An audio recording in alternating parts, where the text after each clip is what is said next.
What's going on, guys? Welcome back to the channel.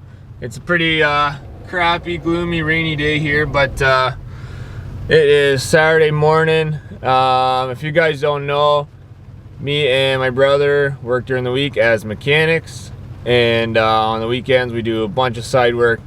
Pretty much every Saturday we got something going on. So today we're gonna go work on a John Deere 160D Excavator. Gotta replace some hoses and a roller. So sometimes if I got a small job, I'll just do it myself. If it's big enough, excuse me, if it's big enough, I'll get Corbin to give me a hand. So I got all the tools loaded up in the truck. You can see, sorta. Anyways, that's the fun part about doing side work, is trying to remember all the tools that you need to bring with you. And when you get there and you realize you don't have the right tools, then you got to run back and forth, and it sucks. So anyways, I'm gonna go pick up Corbin, then we'll go. We're just going about 5 minutes away. The machine is on site and we're gonna have to work in the rain, but whatever. So we'll go pick him up and we'll catch you guys when we get there. Alright guys, so we're here at the site there. We got the machine. It's a nice little mud pit down there, so we got Corbin bringing the machine up. I was wrong. I thought it was their 130G excavator, but it's actually 160, so 16-ton John Deere. Oh yeah. What was I gonna say? Yeah, we don't usually actually work on these big excavators. Me and Corbin usually try to, well, most of the time we work on Bobcats. That's usually what we specialize in. But anyways, we'll work on anything. Customer texts me, say, hey, I got these parts, can you put them on? Of course we're gonna say yeah. We gotta make money. But anyways, before we get going on this thing, guys, make sure you hit that like and subscribe button. Get us up to 1,000 subscribers so we can start getting paid, get some more content. We are working on a bunch of projects. Parts are slowly coming in, but anyways, here we are. We got the rig right here. There is apparently, yeah, see that roller right there? It's not supposed to be that flat. Not supposed to be that flat. So what we're gonna try and do, I'm hoping we can just grab the bucket and chain up the track, because I don't want to have to loosen it if we don't have to. Not that it really matters, but we're just gonna lift up the track and then unbolt the roller and go from there. So I'm gonna get my shit kickers on because it's muddy out here. Luckily, it stopped raining right now for a little bit, so we gotta get some work done. Okay, this is what we're working with here. We got this roller. Not supposed to look like that. Not so rolly. But anyways, we got the bucket of the excavator lifting up the track, and you can see here there's the bolts, the whole roller assembly. Bolts on. I put the new one in the cab.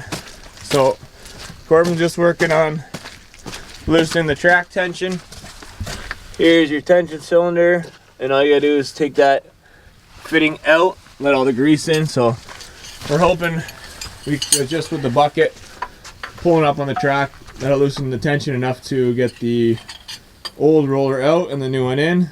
So once he does that, we'll bolt the new one in, hopefully be laughing. So give you guys an update. I don't want to film too much in case it starts raining again, but yeah, we're gonna get this done.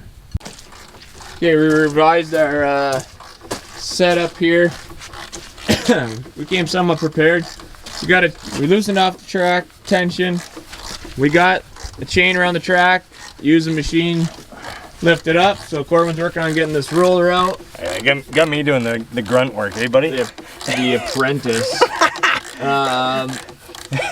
So now that we got the track lifted up, we got tons of room. There's the old roller off. And then, actually not a bad setup. Yeet this thing. Yeet. I know. We'll pick it up after. That's like 30 pounds of good scrap. Supposed to spin. It doesn't spin. Roller, no roll. So here's the new one. Corbin's gonna put it on. We're gonna clean up those bolts and get some Loctite on them. Or some mud, I don't know. Guy calls me an apprentice. We're both licensed mechanics. Whatever, man. Frig. I'm older than you. Okay, so we're gonna get the new one on and then tighten the track, and we'll be laughing. Then we gotta change some hoses, so catch up with you guys in a bit. It's just easier not to film when we're working, so we can actually get it done, and then yeah, catch up with you in a bit. Okay, I got the new roller on. Corbin's here tensioning the track. That's probably good. One thing about these steel tracks is once you actually start driving, they will tighten up, so you actually don't really want, don't quote me on it, I don't know a specific tension, but all I know is you don't really want them super tight. We're kind of just eyeing that up with the other side. That'll look probably about the same sag. You don't want them to be like super tight because it's steel, right? So it doesn't stretch. So that part's done. Now we got to change these hoses off the pump here. So we got this one here is leaking. And we got this one here. This one was crimped and soldered, so I got to figure out where that goes. But yeah, once I figure out where that goes, shouldn't be too bad. So already got the new hoses. What are we working with here? And then yeah, get that done. So this is what we're working with here. We actually already got this done. Had to take this fuel filter off. This hose here was leaking from the pump, and it actually just goes down to a dead end fitting there. Figure it's probably auxiliary lines or whatever not being used. And this one obviously was leaking before. They cut it off and then soldered it. It's not leaking. We had new hose to change it, but we can't because it goes down to this plate and just goes into another dead end fitting. But the dead end fitting is not there, so if the customer gets that fitting, then we can replace it. Right now it's not even leaking, so we're just not gonna worry about it. So Corbin's working on putting the fuel filter housing bolted back up. We just moved it out of the way so we can get the hose. Top up the hydraulic oil and this thing will be good to go. Back to slinging some dirt. So what do you think? All in a day's work. It's not even like Probably like 9 o'clock. barely 9 a.m. so Hasn't even rained. that's all right. We got to go next to another machine we're working on. We got a Bobcat S250. Last weekend we pulled the engine out of it because it caught fire. We're not going to take you guys with us. Actually, we only have a couple parts. The rest of our parts didn't come in, so we can't even finish that today. So we're going to go there, do what we can, and then that'll be it for today. So yeah, we'll get this thing wrapped up and then we'll park it, and then yeah. Well, actually, we tend to post more on Instagram than we do on here, so we'll shamelessly plug ourselves. Yeah, like we're doing work every weekend, and we don't want to. If we film it, then it becomes time consuming. If you guys want to see that stuff, let us know. But usually every weekend when we're doing work, we post a quick clip or A story or a post story. or something on Instagram. Yeah, so we'll put our Instagram tag up here. Make sure you guys follow us so you can see what we're working on. If we're not posting a video, that's probably why, because we're Time is money. knee deep in a Bobcat. So yeah, we gotta make.